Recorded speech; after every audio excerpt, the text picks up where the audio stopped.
Digital 410 Productions proudly presents the What's the Scuttlebutt podcast with your hosts Dodd Abernathy, Jeff Copsetta, and Henry Sledge. Welcome, everybody, and welcome to another episode of a favorite World War II podcast, the What's the Scuttlebutt podcast. Welcome, everybody. Here we are. Before we get started, I don't know if you guys have a drink in front of you, but if you do, let's raise it high. Here's to the 15-year-olds around the world who drive their parents crazy and all the patience and nerves they've destroyed. Huzzah. Throw a 14-year-old in there too sometimes. Yep. So to all the parents out there of teenage kids, this Christmas isn't for you or your spouse or your bank account. It's to hopefully get the kids off your back for a few days and maybe ride New Year's Eve in with a little bit of merry and joy. But speaking of merry and joy, joining us as always, Merry himself, Henry Sledge, and Joy himself, Jeff Copsetta. How are you guys doing tonight? I think I'd rather be Joy than Merry. Well, you know, it's alliteration, Jeff, and Joy, so, you know. Oh, okay. Get it. But Joy has someone in his studio for the first time ever on the What's the Scuttlebutt podcast. We are bringing in a guest live via another person's studio and not via another internet connection. So we're making history here. Jeff, why don't you explain to our fine listeners who are watching and the fine people who are listening tomorrow what's going on over in your house, fella? Yeah, so I kind of reconnected with a long lost friend, and we had a great conversation over dinner that we're gonna get into here in a minute. But I'll let him kind of talk a little bit about himself here. But his name's Dennis-R-Blocker, and again, he's a great friend of mine, and it's just nice to see him. And thanks for making the trip, man. Oh, thank you. You know, we're not like next door neighbors. You had to go through the gauntlet of San Antonio traffic. Oh boy. So I've experienced that once, and that was enough for me. I ran back to Florida post haste. Right. So yeah. Welcome to the show, sir. Me. So Dennis and I, and you may be able to tell the story a little bit better because a little bit more backstory, but you know, for some of the listeners that know, you know, my tenure over at the Nimitz, Dennis kind of predates that. He kind of got the ball rolling for me. And it was just kind of an odd, just a by chance, I see a sandwich board at the library, the public library here in Burnet, which, you know, now I'm serving actually that same library. Now I'm sitting on their board and trying to do some good things there. But I'm driving through our old historic square and I see a sandwich board that says Pacific War Historian this weekend. And yeah, obviously I raised an eyebrow to that. And luckily I went to see what that was all about. And that's where I first met Dennis. But like he explained earlier at the dinner table, it really started before that. Yeah. And I'd like for you to kind of pick up from there. Sure. I appreciate y'all having me on here. My mother, her father, my grandpa Lemke, they were from Wisconsin, up in the Northwoods, Park Falls, Rhinelander, way up there in the Northwoods. And they're all loggers, carpenters. Every corner of the street, there's a bar. It's a rough place and a lot of hardy people, hard drinking people. And my mother knew her dad was a tough guy and that he was all about business. But she did recall in the middle of the night when she was a kid, this would have been in the late 1950s, she recalled hearing her dad scream out in the middle of the night. And grandma would come in and see my mom, and she would just whisper that everything was fine, just to go back to bed. So then years later, when my grandmother died in 1998, shortly thereafter, my grandpa killed himself. And my mom said, I want you to find out. I was massaging her shoulders one day at the table, and she said, I want you to find out what happened to Daddy during the war, because I really feel like he saw a lot of bad things and that he was probably worn down by it. And I says, well, you know, what do we have to go on? You know, I knew he was in the Navy. I'd seen the pictures, but I didn't have any idea where. And she said, well, that's all I know, the Navy. So it was like, goodness gracious, you know, but this is an insurmountable task. Was he the Pacific? Was he the Atlantic? Was he stateside the whole time? I mean, it just, but of course, it's your mom. So you're going to say, yes, of course, I'll do my best. This would have been 01, so 2001. Internet was iffy, right? Our family didn't have a computer, couldn't afford one. And online resources are nowhere what they are today either. Because I was going to ask, where do you start? Where do you start in 1998 on that task? That's right. Yeah. So it was just, it really was, I was just saying yes out of being a good son. Did I think I was going to find out anything? No. But I did have a hobby. And that goes back to my love for World War II history.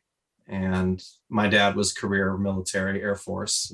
I was born in California. We moved to Guam, moved to Michigan, moved to San Antonio. Then we moved to Iceland. Then we moved back to San Antonio because the Air Force thought it'd be hilarious to send us from Texas in the summer to Iceland and then back to Texas again, which broke my mom's heart. I remember seeing her cry when she saw the orders for Texas. But it was my love of the military. I grew up in that. So that's all I ever knew and just absolutely loved that life. So it just so happens that the first movie I remember seeing as a kid, it wasn't The Wizard of Oz or Mary Poppins. The first movie I remember that left an impression on me was Von Ryan's Express. And that's with Frank Sinatra. And I just loved that movie. I loved the Technicolor. I loved how brash the Americans were and cocky. I loved how daring and risk-taking the British were, trying to break out at all opportunities. I loved the Germans, who were the best dressed of World War II. And I just loved it. And I loved their uniforms, just loved it, right? Well, then when I find out that, of course, my grandpa Blocker served in the Navy. My grandpa Lemke served in the Navy. My dad's grandpa, Frank Sobin, served in the army in Europe and was killed in the siege of Aachen and is buried in Belgium. We have a family, the Mears family, who we're in contact with. They're friends of our family. They have adopted his grave. They're Belgians. And they take pictures all of our holidays. They take pictures at his grave. But so World War II was a big deal for me. So if that's a big deal for you when you're a kid and you're a military brat, well, then you're going to collect autographs of World War II veterans, right? You're just going to do it. And especially in San Antonio, a convention city, you're going to be browsing the newspaper and you're going to see if there's any veterans groups coming. So, I got to meet, the World War II Aces Association and got to meet Chuck Yeager and like all these P-51 pilots and got to meet the Doolittle Raiders and the Flying Tigers and Tex Hill. And I made a little model airplane and I had Tex Hill autograph the wing. And, I got to meet Tuskegee Airmen and Pearl Harbor guys and the code breakers and the code talkers and, on and on and on and on. Well, if you have that hobby, you're darn sure going to get your grandpa's autograph. You can see why we're friends. Right? Yeah. He had me at model airplane. You're darn sure going to get your grandpa's autograph. So, when your mom says, find out what happened to daddy during the war, and you have no clue, then you recall, okay, grandpa signed one of my books. So I went to it, and thank God he signed it. Seaman First Class, Cliff Lemke, LCI 449. 1943, 1945. That's awesome. And my mom says, I think I remember Grandpa circling and then finding a map in that book. And I think he circled islands where he was. So I flipped to the middle of the book and sure enough, he circled the Marianas and he circled Iwo Jima. And that started me on my course because then I knew, okay, I got to find out what an LCI is. And I know he was on the 449. And I know he was at these places. So now, let's track down the story. So fast forwarding a little bit, as I'm trying to recall from a book talk, that you did years ago when we first met, 449, you had mentioned to a veteran that kind of was like, oh. Yeah. So that was that was actually a convention in San Antonio. There was a LCI Association convention that was showing up in the newspaper. Well, that was a no-brainer, right? So I go down and I park at the River Center Mall, walking between the Manger Hotel and the old Joski's building along the alley there. And there's just guys everywhere wearing blue hats with this gold embroidered hats that say USS National LCI Association. So I was just like a kid in the candy shop. I mean, I had struck gold. So just stopping everybody. My grandpa was on an LCI. Which one are you on, sir? And it was like, 555 and 629, 973, 1091. So of course I'm doing the math on that, right? And the laws of probability. It's like, okay, 1091. Like, oh my gosh. It's like the chances of me finding somebody from the 449. I mean, there were a lot of LCIs. But I kept after it all day, just stopping everybody. And of course, getting their autographs. But, I'm down by the Riverwalk towards the end of the day. And I see a couple guys getting up from the table and they're reaching for their wallets, figuring the tab for the tip and whatnot. So I approached them and I was like, hey, sir, my name's Dennis. My grandpa was on an LCI. Just wondering if you guys were. And one guy says, what LCI was your grandpa on? And I was like 449. And he froze and he turned and looked at me and he said, 449, was he at Iwo Jima? And I go, yes, sir. He goes, did he survive? And of course, now I'm like, yes, why? He goes, what do you know about your grandpa's ship? I says, nothing. I know absolutely nothing. He says, well, your grandpa's ship was at Iwo Jima 2 days before the invasion on a recon mission with the underwater demolition teams. They were covering Team 14 on Yellow Beach 2. The Japanese thought that mission was the invasion, and they opened up with everything they had. And they said, your grandpa's gunboat was hit 3 times by mortars and raked by weapons fire. He said, of the crew of 70, your grandpa's gunboat had 21 killed and 22 wounded. 60% of the crew was down. He said, did you know that your grandpa's skipper received Iwo Jima's first Medal of Honor? And I was just stunned. No, sir, I didn't know that. So he says, well, he did. His name is Rufus Herring. He's from North Carolina. He said, we have 3 more days here in San Antonio. When I get home, I'll send you a list of current members in the association from the 449.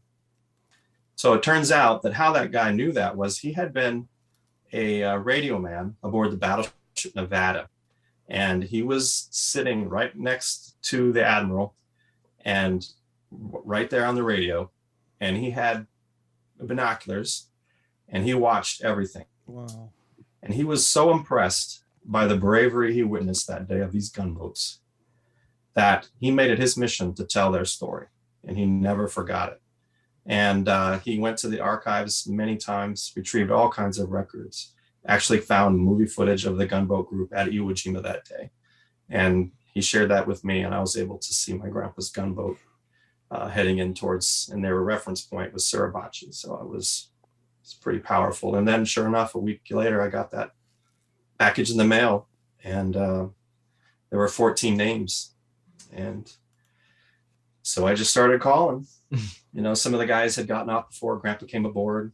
Some of them were after. They were part of the relief crew because the entire crew was given survivor's leave after that Iwo mission.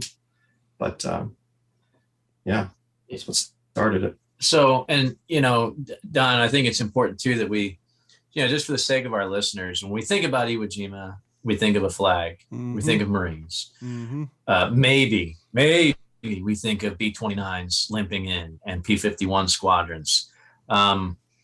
But until I met Dennis, I had no idea about how important these LCI gunboats were. Not only because of covering the UDTs, right? These underwater demolition teams, they basically going in these sea lanes, making sure clearing it of mines for the upcoming invasion. But indexing on Suribachi was crucial because the Japanese, thinking this is the main assault 2 or 3 days prior, right? Yep. they're opening up with everything they have, and people are paying attention to where those flashes are coming from. And once we finally did land on the 19th of February, that was crucial in figuring out what we needed to fire back at, where they were in these, these caves and these bunker systems and everything that was just that honeycomb that was Suribachi. So, well, not to mention the hit that the munitions cache took too. It's a lot less ammo for them to lob during the main invasion. Right. So it's just something. It's just so overshadowed that really is, when you get down to the meat and potatoes of this battle, was just so pivotal of what his grandfather did. I think the Navy suffers that a lot. I think the Navy, when most people think the Navy, they think of aircraft carriers and battleships and screens, but the landing crafts, all the other crafts in the Navy, the guys actually get closer to the shore. I think a lot of that stuff, with the exception of obviously Kennedy and his PT-109, I think a lot of that, as far as Navy go, gets lost in history. And maybe we need to try to make it our job to bring a lot more of that up and shine a spotlight on those guys. Absolutely. So that's really, if I could interject something, if there was ever one moment, I think that could encapsulate what happened with these, it was LCI Group 8. And they were part of LCI Flotilla 3. And there was 12 gunboats. And they were heading in to cover these demolition teams 12, 13, 14, and 15. And so there's about 100 frogmen in the water. And these gunboats are going in. They're going to lay down rocket barrages. They're going to, just cause mayhem, draw attention to themselves. Well, they definitely drew the attention. But I think if there's any one phrase that could sum up what ended up happening, it would be the final report from the commander of all UDTs, Captain Eugene Red Hanlon. He said that he wished, and he actually recommended, that they take an excerpt from the radio traffic of the gunboats to the command ships. He recommended they excerpt one of their messages that he overheard himself. And it was one of the gunboats that had been hit several times. It had come out, would take to get casualties off. And then the radio message was, fires under control, request permission to return to the firing line. Wow. And it wasn't fires extinguished. It wasn't holes are all plugged in the ship. It was fires under control, request permission to return to the firing line. It just left such an impression on him. And what ended up happening was there were beady-eyed sailors all over the Texas, the Tennessee, the Nevada, all over the destroyers that were there, the Twigs, the Hull, and these guys were seeing where these Japanese guns were firing from, and they were jotting them down. And the Nevada and the Tennessee, just bravely steered point blank. 12 gauge shotgun to the face. Wow. They went point blank. And there is records of Japanese artillery tumbling down Suribachi from this barrage that these battleships unleashed, because they had been firing on the gunboats, and they revealed against Kobayashi's orders. He actually told them not to fire, but they did. And they weren't there on D-Day. And and an example of how accurate these artillerists were in Suribachi, the gunboats that were on the left flank, that was going to be the 474, the 473, the 455. These gunboats were getting holes right through the giant numerals on the bow. Like, these guys were punching holes in the engine room. Like, my grandpa's side, now they were more to, Yellow Beaches. So they were getting mortar, they were getting, machine gun, this and that. But those guys, they were dealing with the artillery, and they were so accurate. They actually put one shell, opened up the hole to the engine room in the 474, and then another shell through the same hole and then blew up the engines. But those weapons weren't available on D-Day because they had been taken out by the battleships. And it's a tremendous, when, and I always, one of the things that I like to comment on whenever I have the opportunity is, when the Marines were heading into the beaches that day on the 19th, they were traveling over water that held 54 sailors who had died, who were resting on the ocean floor, wrapped in canvas, and they had gone down, they had died, and there were, 150 wounded out of these gunboats, and the 474 was sunk, and 3 of them had to be towed back to Saipan, and it was 1 Medal of Honor, 11 Navy Crosses, about 100 Bronze and Silver Stars, and over 200 Purple Hearts awarded to this tiny group of maybe 800 sailors, and nobody knows it happened. Yeah. So, I don't want to fast forward too much, but you clearly answered the call of your mom saying, "I'd like to know what happened to Dad, Grandpa." And so you kind of found these little crumbs that led you the way to what is now an incredible book. Yeah. So, can you maybe pull a couple of these? I know you said you interviewed like 400 people. Yeah, it was about 400. 14 years. For the sake of our research. audience, can we get the name of the book? Oh, yeah. Yeah, the book is called The Heart of Hell, and it's written by Mitch Weiss. And we'll get into why my name isn't on the cover later. But it's called The Heart of Hell. And it was on the New York Post must-read list. It's a tremendous read. And I've written 3 books now since then, and using the skills that I learned from Mitch, who's a Pulitzer Prize winning author. The title comes from a poem written by Bruce Hallett, one of the guys that I interviewed. When I called Bruce for the first time, his wife Phyllis answered the phone, and of course said, "Hi, my name is Dennis, I'm calling from San Antonio, looking to see if Bruce is there." And she's like, "Yes, he's right here." So he gets on. I was like, "Sir, my name is Dennis. My grandpa served on the LCI 449. I wonder if you served on that ship." And he says, "Yes, I did." And he says, "Just a minute." And I could hear him take the phone, and I heard it click against the ceramic tile of his kitchen counter. Then I heard him vomiting into the sink. He just started throwing up into the sink. And of course, I'm like, oh my gosh, I just killed somebody. And Phyllis got back on the phone, and she's like, "Bruce is wondering if you can call tomorrow." And I was like, "Oh my God, I'm never calling again. I'm so sorry. I didn't mean, I'm just trying to find out what happened to my grandfather." She says, no, he insists, he wants to talk to you. Please call him tomorrow. So I called the next day, and that started a tremendous friendship that we had over a decade. And we got together several times. There's a restored LCI up in Portland, Oregon, the 713. We had a reunion up there, and I was able to walk with him through the ship, and he walked me through where everybody was hit and the hits they took with the mortars. And then he took me up to the bow where he was he was the pointer position on the 40 millimeter up there. And he showed me where he crawled out of the gun tub and hugged the prow of the ship as his uniform was on fire and smoking, and he had a huge gouge out of his hip. And it was but anyway, the title The Heart of Hell comes from a poem. He was taken aboard the ship called the USS Terror. And of all ships that came to their help, it was one called the Terror, a minesweeper. And when he was laying on the deck and they were on their way to Saipan for medical aid, he wrote a poem. He had been tended and cleaned and given morphine, and he was laying there in his bunk on the ship, and he wrote a poem, and he called it "What Price Glory?"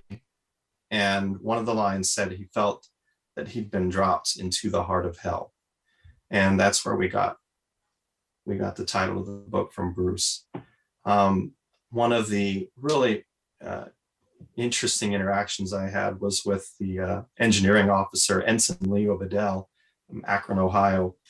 He was the only officer of 7 that was still on his feet. 3 were killed, 3 were wounded, and he was the only one still on his feet.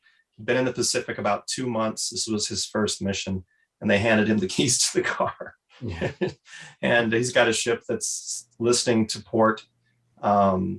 It's on fire. He's got 60% casualties, and he's the only officer, and now he's in command. And Wow. The bravery that he exhibited that day earned him the Silver Star and the respect of us. And he just became a legend to so many of us, because I knew that if he hadn't reacted the way he did, I wouldn't be here because of his actions that day. But when I went to interview him in person up in Akron, I drove up to the front of the house and I walked around the side, and he was messing with a squirrel trap alongside the side of the house. And he was complaining and cursing under his breath as I was walking up. He was just damning these squirrels who were tearing up his roof. And it was just kind of ironic. You know, he fought the Japanese and it was squirrels that were getting him. But we went into this house and I set up my tripod and my digital recorder and my voice recorder and got everything going. And we sat and talked. And it was something I'll never forget. And he said that he had when they got hit on the bow, he had to make a decision. Do I run through the galley area, or do I go up top, across the gun deck, and then down into the well deck? And he says, well, I'll just run through the galley area. So he's sprinting through. He comes up top, and when he does, they get hit again. And he said that a leg flew from the front of the ship and flew over his shoulder. And he looked over to the right, and there was a gunner's mate, third class Howard Schoenleben, standing there. And he had developed a friendship with gunner's mate Schoenleben. Schoenleben was from Chicago, and he was on Christmas morning. Bedell got one of the small boat and put a word out on the ship. We're going to have Christmas Mass on Saipan. Anybody want to go? Schoenleben was the only one that said, I'll go. So he gets on the ship, and these two, Ensign Bedell, gunner's mate Schoenleben, are heading into shore for Christmas Mass. They get hung up on a reef, and they're stuck out there all day waiting for the tide to change, right? They're flagging people down. Nobody's paying attention. So what ends up happening is that they just talk, and they get to know each other very well, and a friendship. And now Bedell looks over, and Schoenleben is stumbling across the deck. And Bedell told me that he could see his left arm was gone, and that his chest cavity was open, and he could see his heart beating. He could actually see his heart beating. And he walked up to Howard, and he put his arm around his waist, and he knew that Boykman had set up a first aid station, the pharmacist made on the fantail, and he put his arm around Schoenleben's waist, and he said, come on, buddy, let's go back here. And he was walking him to the back, and he laid him on the deck.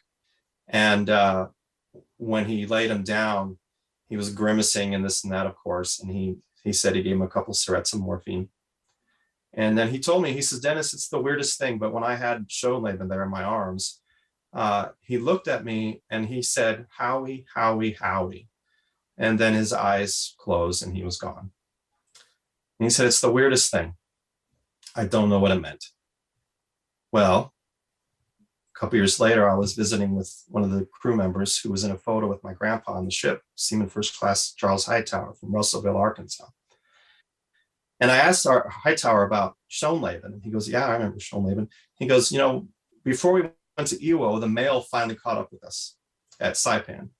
And Schoenleben got a letter. And he says, I'll never forget it. Schoenleben running around the ship, waving this letter over his head.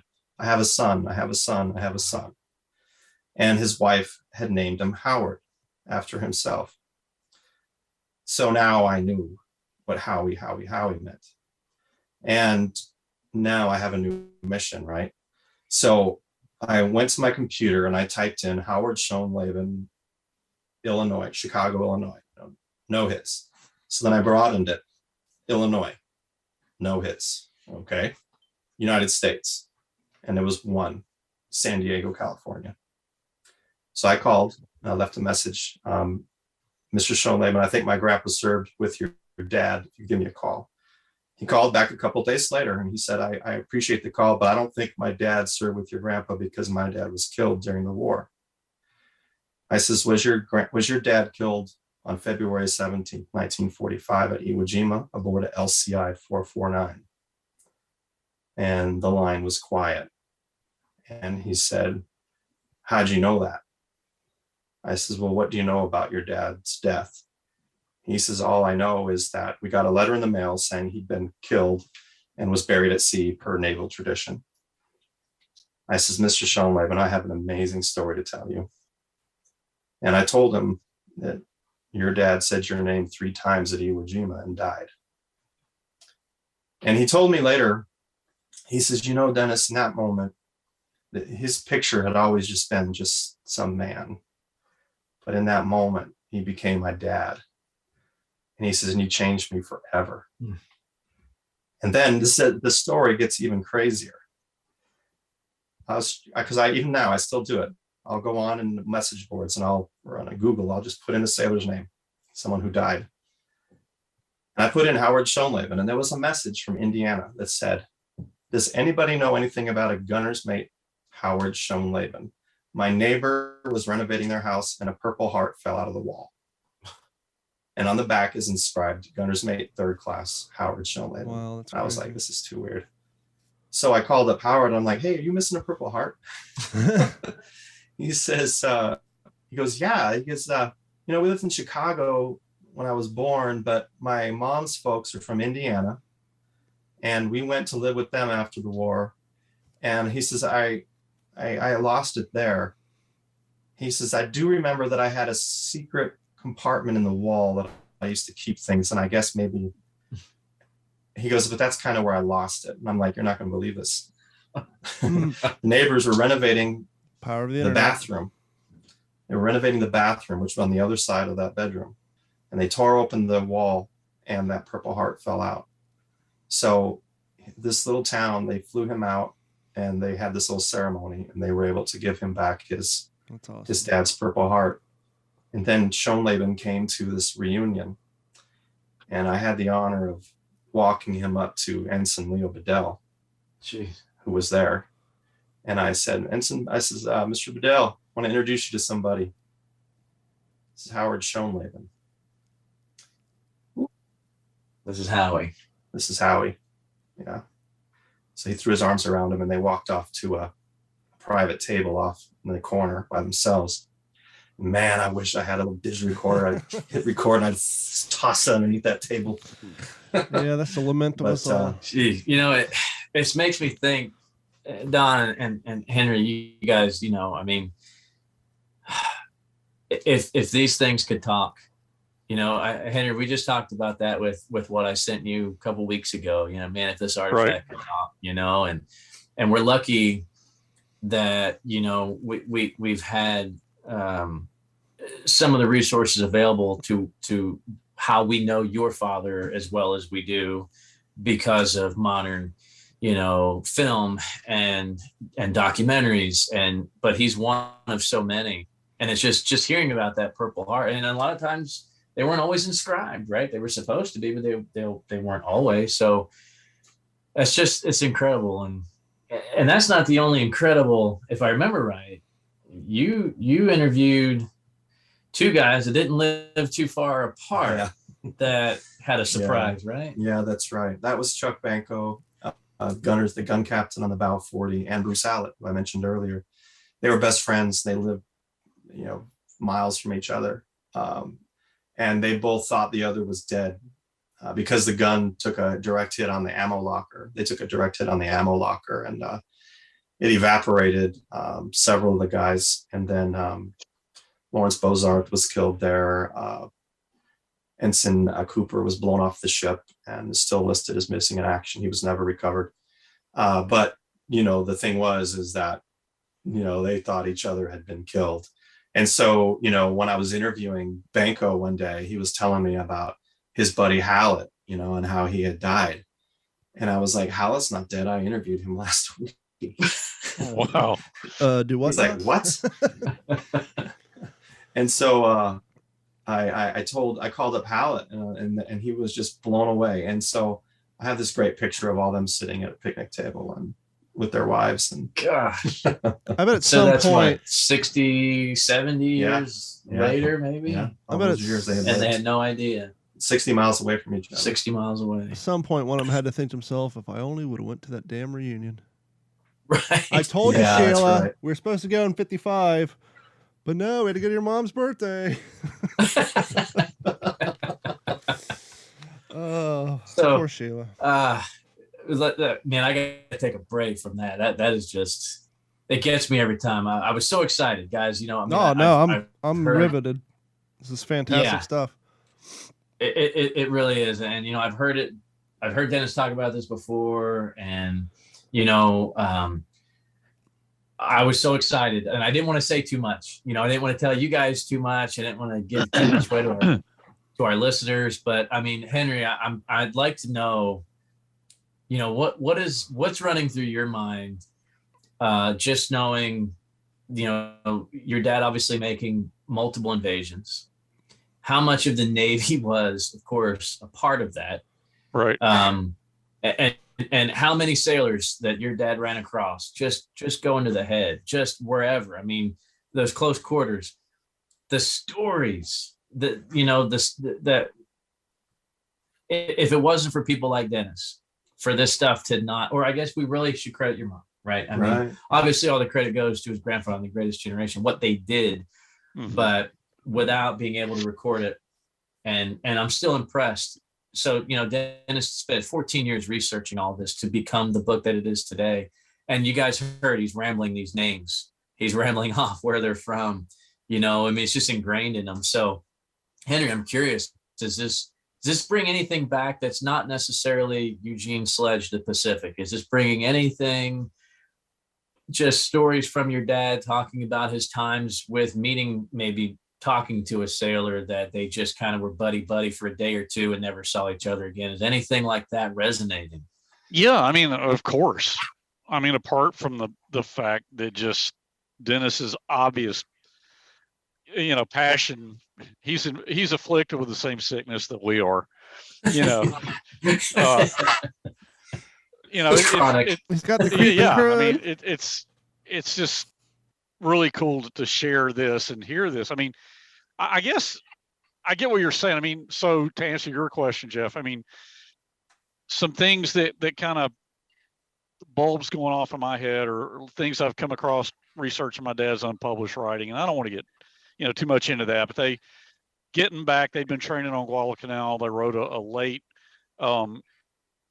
LCVP out to the McCracken, okay, and then they were going to go to Ulithi and stage out for Okinawa. That part is in the book. What isn't in the book is he does down in the galley after they got hoisted up onto the McCracken, because all the flotilla had set sail, and they were the last LCVP off of Guadalcanal, you know, when they were training that day, because the coxswain got lost. And they get out to the McCracken, and what didn't get published is a little tidbit where he goes down in the galley and ends up talking to one of the crewmen of the McCracken. And the McCracken had been, I think it was the McCracken, had been in the Mediterranean, and they had seen some Stuka dive bombers, and they had a little conversation about that. Oh, wow. And it's not a long, drawn-out thing, and I don't want to sell it like it is, but I'm trying to answer your question the best way I know how. And that's something that comes to my mind.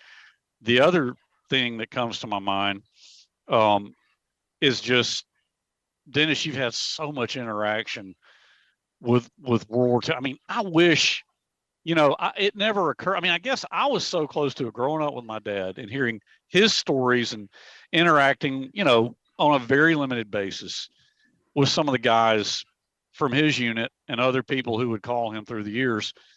I wish it would have occurred to me to go to a veterans reunion, you know, back in the 90s. But see, I always had a passion for the subject. You know, Don and Jeff, we've talked about this now many, many times, but it didn't really kick in, you know, until these last 15, 20 years. And, you know, by then, I mean, I've got a family of my own, and I'm trying to do the day job thing, and excuse me. And it never occurred to me to try to go to a Veterans Association meeting. And I mean, God, the the wealth of information and interaction, you know, that you could avail yourself of at something like that. You know, I mean, it just gives me chill bumps to think about it. And Dennis, you've done so much of that. I mean, I don't think I've ever wanted to say I took any of it for granted, but I guess I was so close to my dad's part, and I heard so much of him talking, and I engaged him in so many conversations. You know, to really step out beyond that and reach out to other guys in the unit is just not something I did on an extensive basis. Yeah. Hey, Dennis. Yeah. Go ahead. Go ahead, Don. I was going to say, no, go ahead, Jeff, because my question is going to go a little off this current topic. So if you have a follow-up statement, please take it now. Well, no, it's just what Henry was saying is a lot like what we were just talking about earlier before the show, where, you know, he was just kind of looking around at some of the signature that guys like, man, we've been so lucky. But, you know, Henry, you're right. Like Henry, we were just actually having that conversation about how fortunate we were to have that drive, you know, and that admiration, and then act on it. Not just, wow, that's amazing, and then get on with something else, but to actually, like, yeah. But I got one. Say what you're going to say, but I got one tiny anecdote after that. But say what you're going to say, Jeff. No, I think we probably all maybe took a little bit of it for granted because, like I mentioned to Dennis earlier, I mean, yeah, I've got a few 8x10 glossies that I had signed by World War II vets, but, you know, in middle school, I told him I just had like a piece of notebook paper that I would carry around with me that had all these signatures. Who knows where that's at now? But then I think about my son. You know, we were talking about the Dallas Air Show here recently and all that stuff. And, you know, he's got the sense of mind that he's got a helmet liner for one of his M1 helmets that he's got signatures all over this liner. But he's talking to guys that are like 101 years old that are just kind of nodding because they can't understand the word you're saying. They can't hear. Right. Oh, yeah, they're saying, you know.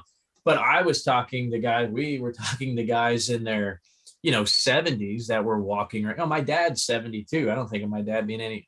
He can't be 40 in my mind, but he's 72. Sharp. And that's the age of the. You know, it was 50 years ago for them, and it wasn't. There was always going to be World War II vets, you know. And I remember, you know, mentioning at an air show there'd be 6 or 8 Tuskegee Airmen under a canopy. Like, oh, I'll talk to those guys later, you know. And you know, I think what spurred that was we talked about, of course, what's been probably over talked, but we talked about a little bit about the crash at the Dallas Air Show. And I took pictures of every airplane there, but I didn't take pictures of the Texas Raiders because we were going to go in it later that day. And I didn't take a picture of the P-63 because I've seen it 10 times. And going back through my pictures of the air show, it kind of dawned on me, wow, those are the only two airplanes I didn't take pictures of because you take it for granted. Yeah, you do. And it's so true though, because like I've been reenacting for 10 years. My first few years, every event, only time I'd pull my phone out was to take photos. And like last couple of years, like I might pull it out once or twice, and then I get home like, why was I being so lazy that I couldn't put my gear on and get some photos taken? It's like afterwards, like, well, I've seen these Jeeps, I've seen this stuff, but every once in a while there's something new, or, you know, something that you wish you would have taken a picture of, and we all kind of get, you know, especially at our level, complacent with it. And, you know, sometimes it's hard to remind yourselves we got to not get complacent with what we're doing, especially in this hobby. Right. Dennis, a question I had for you, because I've been looking. There are, you know, 5-6 main resources that you can go to, and we have a lot of those posted on WTSPWWIIEP-136-Dennis-R-Blocker, where you can go if you have like a service number or a first name, last name of a relative who served. But in the case of my grandfather, like I was able to find his enlistment papers, and like when he enlisted, and that's pretty much it.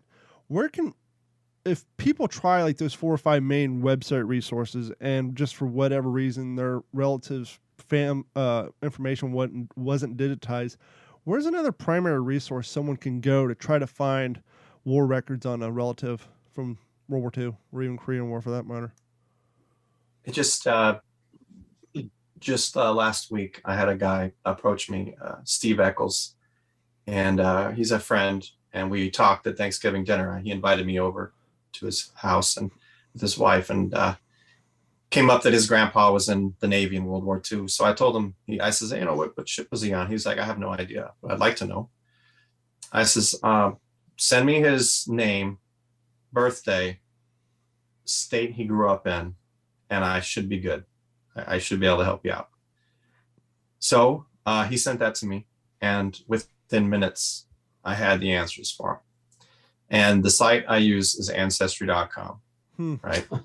So you go on ancestry.com, they have the muster rolls for the United States Navy for World War II.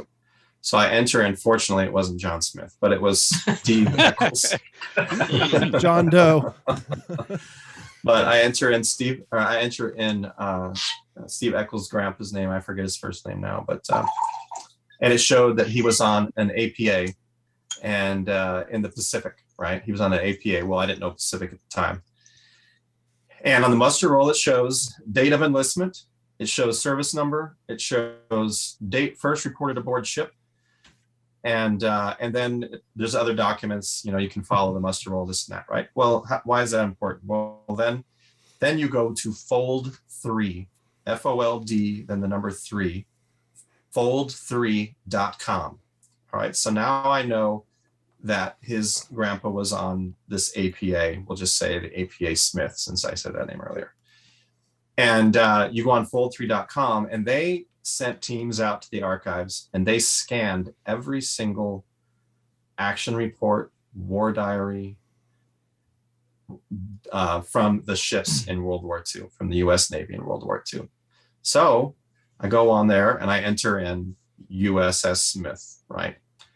And it comes up with just page after page after page of documents available, war diaries, this and that. So in about 5 minutes time, he went from knowing nothing about his grandpa to now knowing that his grandpa went aboard this transport at Rhode Island, Newport, Rhode Island, traveled, it was the first crew, traveled down through the Panama Canal. He had no idea that his grandpa had seen the Panama Canal and had traveled through it.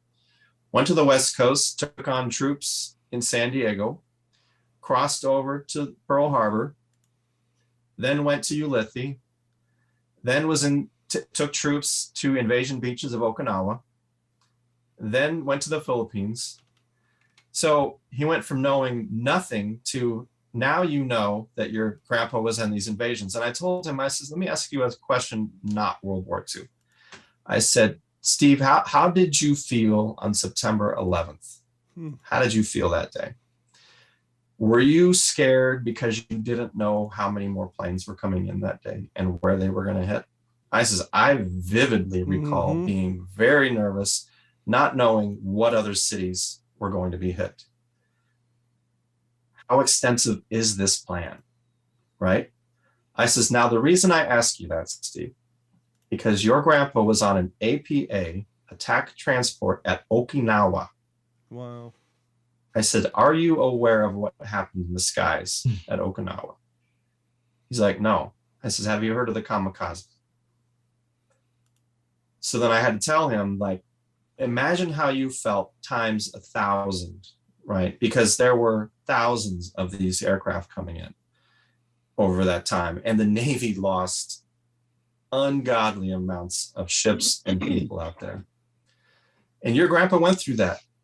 He went through that. He had to go to general quarters every single day because there were aircraft coming in and they were a target. Excuse me, you're a transport, you're a target, right? So now in regard to your question, here's another thing that I recommend that folks out there that want to know about their families. Now with the action report and the muster rolls, what's awesome is with the muster rolls of the ship for Eccles, for instance, I know that from May 44 to August 45, his grandfather was on that ship, right? So I know that any record I find in that time period, his grandpa experienced that event, right? So then what you do is you go to the National Archives in DC, College Park, Maryland, and you do what I did. Take the little class, they teach you how to handle documents. You go up to the second floor, you put on your white gloves, you fill out your form that you want, deck log, in my case, LCI 449. You wait, they bring it out, and I'm standing there holding the deck log of my grandpa's gunboat. Wow. Right. And I'm just stunned, right? I thought they were going to bring me copies. Yeah. So I'm standing there holding this. It's got coffee stains. It's got, and they're looking at me, these college student interns, and they're like, "Can we help you?" And I'm like, "This is the deck log from my grandfather's gunboat. This was with him in the invasions in the Pacific." They're like, "Yes." And they just kind of turn me and push me toward the tables. Go that way, young man. So that's what you can do. And then what you do is you just, you get to get it cleared and you just take pictures of everything, right? And then what you do is you get a map of the Pacific, because in the deck log of the ship is going to be a coordinate, right? So you can actually travel with your grandfather in the Pacific the entire time he's in the Pacific. Now, a lot of veterans were told, when they asked, they were told that all your records burned up in this big fire in St. Louis, right? We've all heard about that. Well, your records burned up in the big St. Louis fire.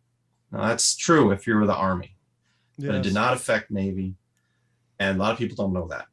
So a lot of people didn't look for their records because they were just told they burned up. So that is not true. It didn't affect the Navy. Now, in regards to looking for Army, it's tough. That's it is where tough. I'm at.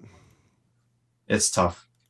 So I'm curious. I mean, I know a little bit with Ancestry. You kind of have to have a paid account to be able to access certain things. But it's Fold 3. Fold 3 is pay as well. I'm on there now. It's actually an Ancestry site. I'm actually on there now looking for my grandfather. Okay. So yeah, it's actually. And I do want to say one thing too, from personal experience, because Dennis has actually done this for me, not for a family member, but for the first World War II veteran that I remember meeting, that lived right around the block from me in New Jersey, walked past his house every day walking to school. He was Baker Company, 1st Raider Battalion, Tulagi, August 1942. And the stories, and then Tarawa. And he would tell me these stories down in the den with his sunglasses on because of the malaria. Mm-hmm. And the more I got into World War II and the more I started really kind of narrowing focus on the Pacific, Guadalcanal was always kind of some weird fascination of mine until I started reading about Tarawa, and that was it. But to really have, Tulagi, that's like this little speck, and Baker and dog companies and maybe one parachute regiment, paramarines, like, okay, this is really narrow. I could never find anything anywhere. I could never find his name on a muster anywhere for the Raider battalions. And unfortunately, he passed away this time of year. I think, probably tomorrow, December 20th of 2003, because I deployed March of 2004. And I remember it was very tough for me to hear that he had passed away. I'd sent him a Christmas card, and his wife told me that he got the card in the hospital. But he was the one who told me, when I was a little kid, I said, I want to grow up to be a war hero like you. And he said, you're not going to meet war heroes because they don't come home. And he's the first one that told me that. Now, where Dennis comes in is I said, hey, Dennis, I contacted a Raider Battalion page, right? Raider Battalion Association, whatever. Couldn't find him anywhere.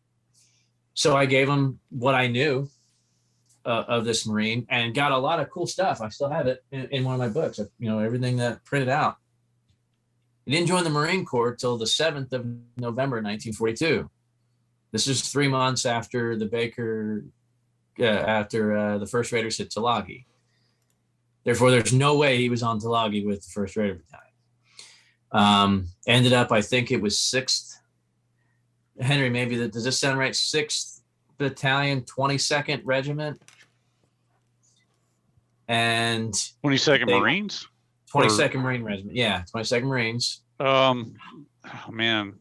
Oh, God, when you get past 2nd Division and 3rd Division, man, I start getting fuzzy on which regiment was with which division. I know, like, the Raider Battalion, didn't it become the 4th Division, or did that become the 6th Division?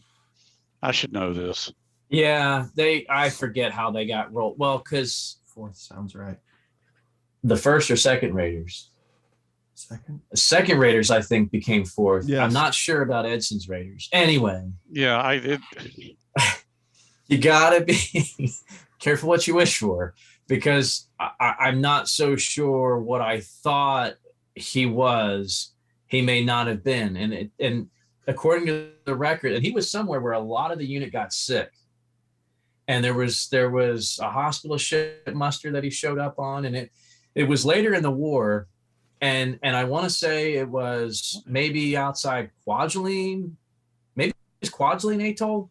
There was an island campaign that his unit was a part of, but I just feel like it was so overshadowed. It was kind of like the forgotten battle between Tarawa and Iwo Jima.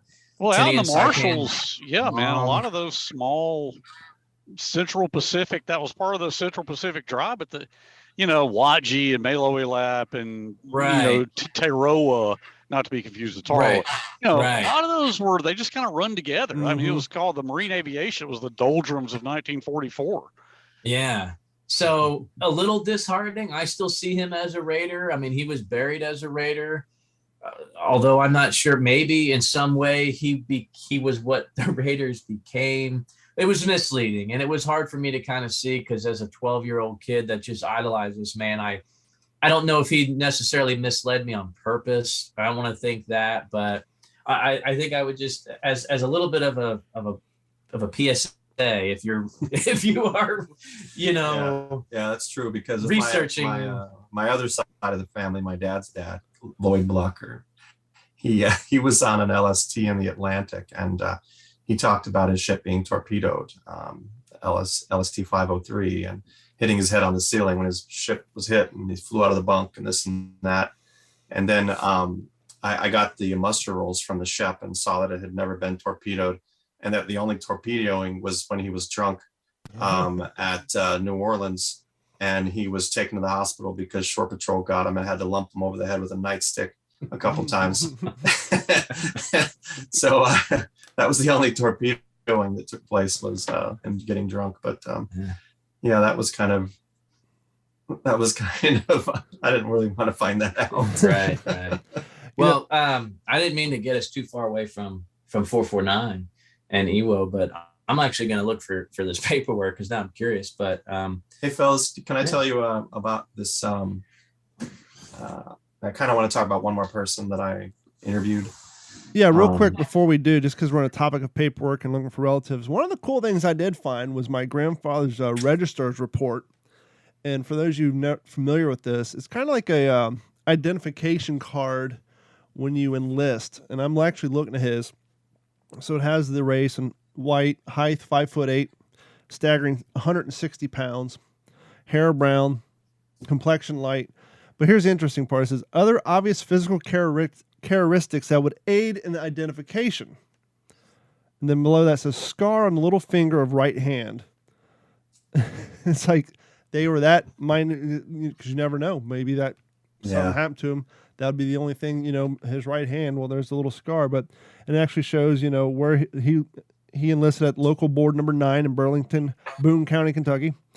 And so I've been able to find little things like that, but very little actual records, because I think probably his stuff was in the fire that we've all talked about so many times. But before we get to the next story, thank you guys so much for your continued support. We are wrapping up this year. I think next week we'll be off because, it's Christmas time. And then we haven't quite discussed what we're going to do New Year's Eve time. So if you don't hear us live in the next 2 weeks, it's the holidays. We have families. We'll be back. Don't worry. We're not going anywhere. Want to thank each and every one of you for your continued support. For those of you who've signed up for Patreon, I just uploaded a video. I've already got a few emails. I'm doing some free sticker giveaways. All you have to do is message us through the app, your address, what podcast you want the sticker for, whether it's this one or the other podcast. And if you have a preferred color, maybe you want your sticker to match your car, I completely understand. If you got a blue car, you don't want a bright red sticker. Gotcha. So simply send us your name, your podcast logo that you want, and the preferred color, and we will send that to you, no cost to you, as a thanks for helping us. And if you guys haven't done so already, please head over to WTSPWWIIEP-136-Dennis-R-Blocker.com. Sign up for Patreon. The lowest plan's $1 a month. The most expensive one is a whopping $3.50. That's cheaper than a cup of Starbucks. It goes a long way to help out what we're doing here. And if you haven't done so while you're on the internet, head over to youtube.com and like and subscribe us over at the Digital 410 channel. You can watch all of our live streams on Monday and Tuesday and all the other stuff. And then, of course, don't forget to follow us on Instagram. We're over there at What's the Scuttlebutt. You can find us there. And go ahead, Dennis, with the story of the next person you want to shine a spotlight on. It's actually Mary Uhrig from Orange City, Iowa. She was a tough nut to crack. I knew that she was married to Ensign Frederick Cooper, who was missing in action. But whenever, and she was always very helpful with like letters that he wrote her, providing me copies. I ended up accumulating about 500 letters that were written from the fellows to their families. But she wouldn't get into any details, and I couldn't figure it out. It was frustrating.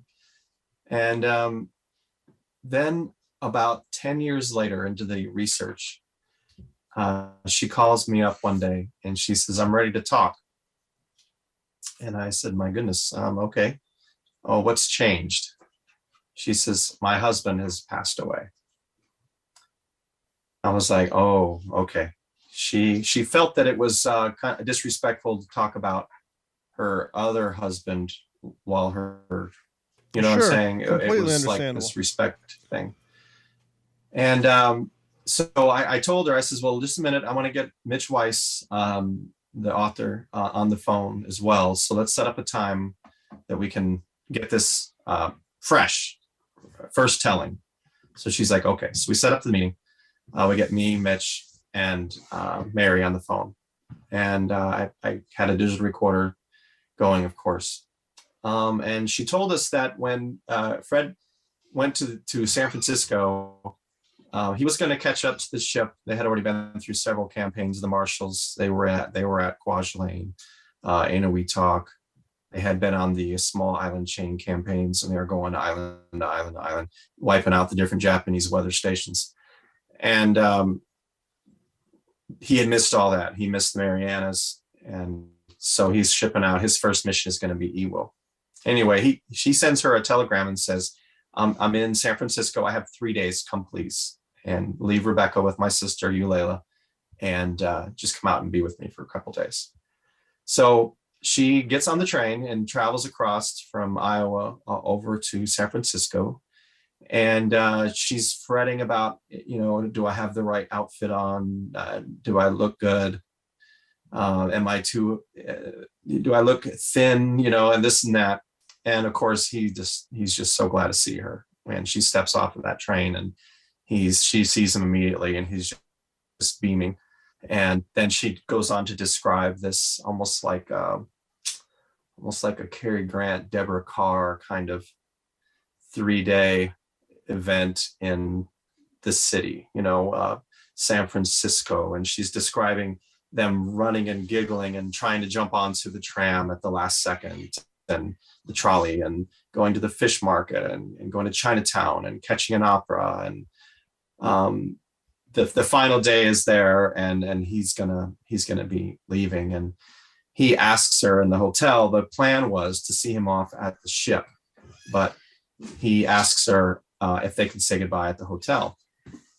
And so they say goodbye and he leaves. And she tells me that, she had been kept it together this whole time. For him was strong, but when he closed the door and he left, she just lost it and just started crying.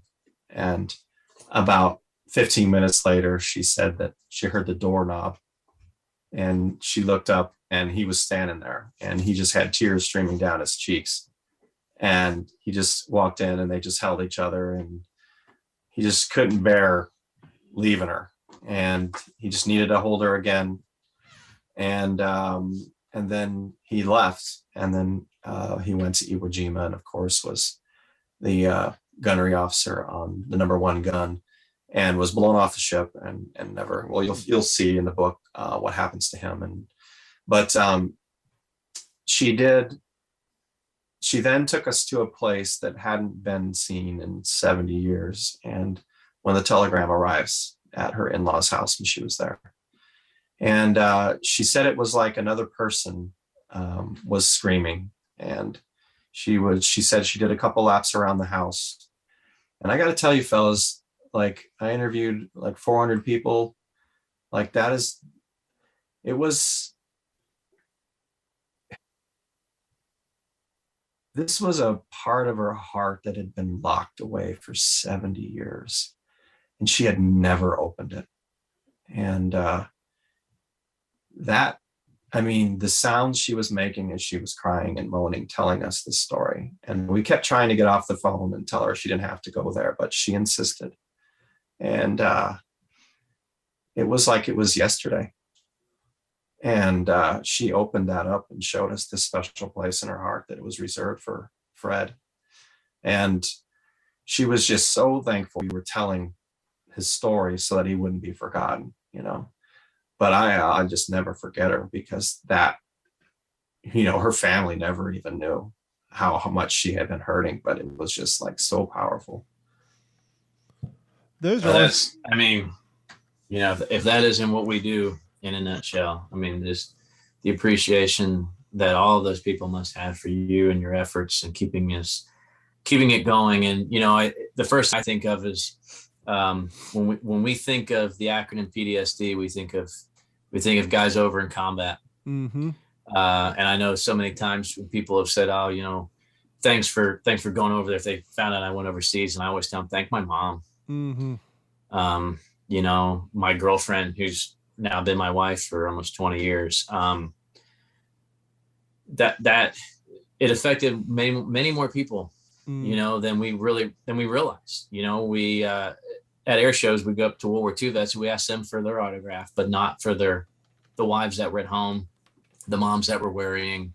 And it's important. And I think that's a perfect segue. I know we're probably getting close to wrapping it up, but I think this is a great segue, because, the term hero, I think everybody has their own definition of it. We've seen it over millennia, used in different ways, and how we interpret what a hero is, from Achilles to, Superman now. Mm-hmm. But I have no hesitation at all in calling the man sitting next to me one of today's heroes.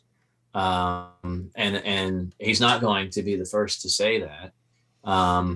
But I'd like for us to wrap the show up with Dennis, if you wouldn't mind just sharing a little bit about what you do for us and what you've been doing for over 20 years, and the product that's come from that and the amount of people that you've helped. I was in college, sitting in class when Timothy McVeigh blew up the federal building in Oklahoma City, and our building shook and plaster fell from the ceiling, and we ran outside, and they put up a TV in the conference room, and we got to see that it was our city. And we ran to the parking lot and saw the smoke spires from downtown, and we ran back into the side and looked at the TV, and there was a newscaster on there with a microphone, and he was crying, and he said, "We need all medical people downtown now. We need all medical people downtown, please." And 2 carloads of people packed up and went downtown. And I was not one of them. And that feeling, that gut punch, that when my city, my community needed me, and I had nothing that I could give, I said, never again. And I joined that next summer. I got into an EMS program, and I was trained as a medic, an EMT. And I joined EMS and fire department. And then in San Antonio, I worked on the level 1 trauma team. I was in the trauma team for 12 years, night shift, and then 10 years in other ERs. So 23 years altogether, EMS, fire, and ER. And,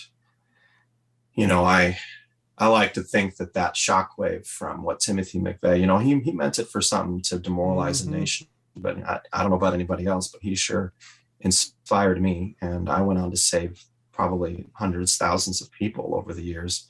And I went on to train other medics, other nurses, other docs who have gone on and saved other people. So that shockwave is still going, and not how he intended, but it's still going. People are being saved. And one of the things that came from that is the same thing that afflicted my grandfather.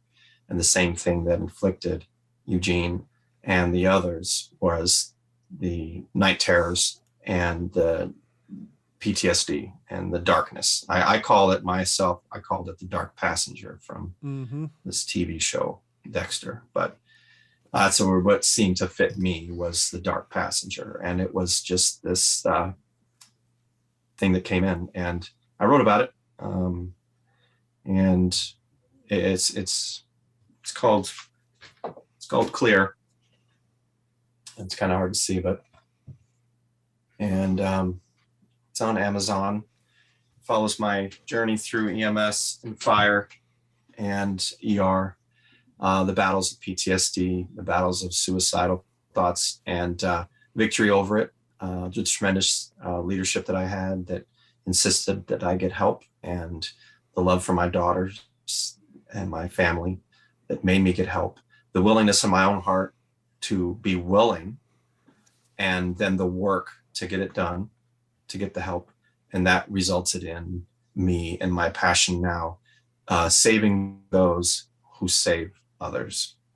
And that's where I'm at right now. So, yeah. Well, I can't say this enough. I'm so glad he made the trip today. And so Absolutely. good to see you again. It's been Pleasure to have years. him on.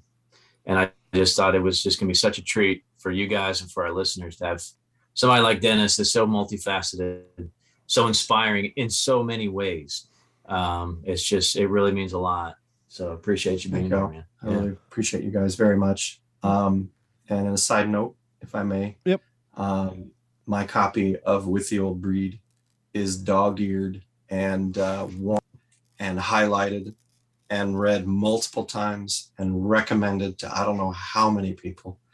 And just, it's just such an honor to be here and to meet y'all and Henry. And well, we've heard some heavy stuff, man. I mean, I think this show takes the cake as far as being just powerful and moving, and Absolutely. and getting to the heart, of what we do here, of what Jeff and Don do. And they invited me to be a part of this world a little over a year ago. And I've never stopped being grateful for that. And part of that is getting to meet guys like you, Dennis. And shout out to Jeff for bringing you to our attention. Yeah, So, I mean, it was Jeff's idea. So, of course, Well, Don thank you, had to fellas. approve it. But and this is a great example for something we've kind of been mentioning the last few episodes. If you're a listener of the show and you have knowledge on a particular subject matter that we don't cover, and you think you can maintain a conversation as great as Dennis did for 30 minutes, 45 minutes, an hour and a half. If you think you can do that, please reach out to us. We are always looking. Look, there's 3 of us here, but World War II is a huge subject, and we can't know everything about everything. And so please, that's the beautiful thing about it. if you guys are listening and there's something you just like, why aren't you covering this? No one talks about this. If you want, you know about it, please reach out to us and we'll make it happen. You can come on the show and you can school us and shine light on something that you feel gets overshown.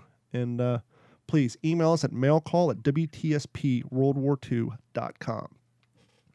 But I think it's going to wrap. Actually, I hate to do this because Jeff wrapped up the show on such a fine point, but Dennis threw it out there at the beginning of the show. Why is your name not on the book, Dennis? People have been waiting. It's been 130 minutes. He hasn't said why his name not on the book. So I really enjoyed Mitch's writing, and I approached him because when I wrote a manuscript, it just felt like a textbook, and so I knew I needed to get somebody. So I approached Mitch, and he said, "Well, if the book's going to be any good, we're going to need at least 25 interviews." I've interviewed 350, 400 people. He goes, "My God, how did you get that many people to tell you about the worst day of their life?" And I says, "Well, Mama told me to find out, so I did."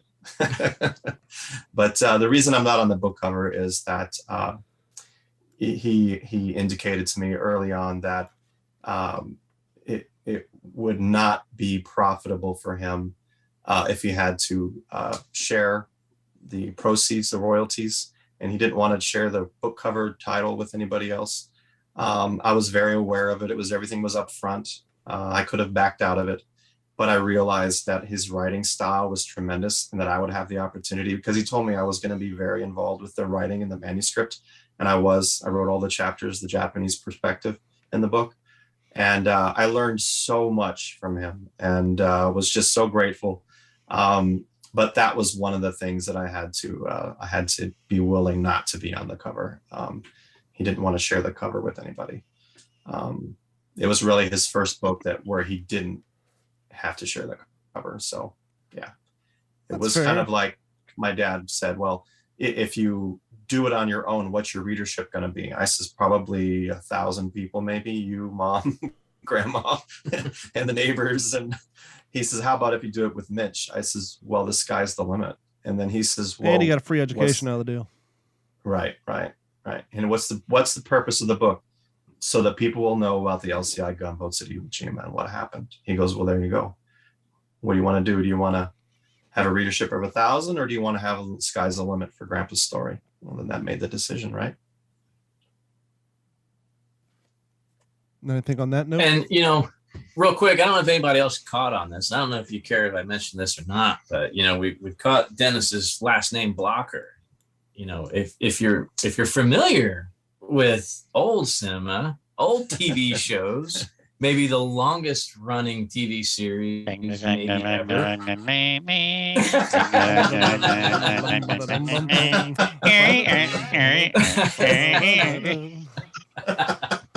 So yeah, Henry knows Dan Blocker, and I don't remember the actual connection. And my dad, yeah, It's your dad's cousin. Yeah. Haas Cartwright's Dan distant Blocker. cousin. Yeah. In my house right now. I just want to let y'all know that. Yeah. Small world. and that's going to wrap it up for this episode of the What's in Your Head podcast. We want to thank each and every one of you for What's in your head? What's in my head is too much wine. Wraps up another episode of the What's the Scuttlebutt podcast, your favorite World War II based podcast. We will be off next week for the holiday. Chances are we'll be off for New Year's Eve, but if not, we'll see you in 2 weeks. For myself, Jeff, Henry, and Dennis, thank you guys so much, and we will talk to you all very, very soon. This has been a Digital 410 production.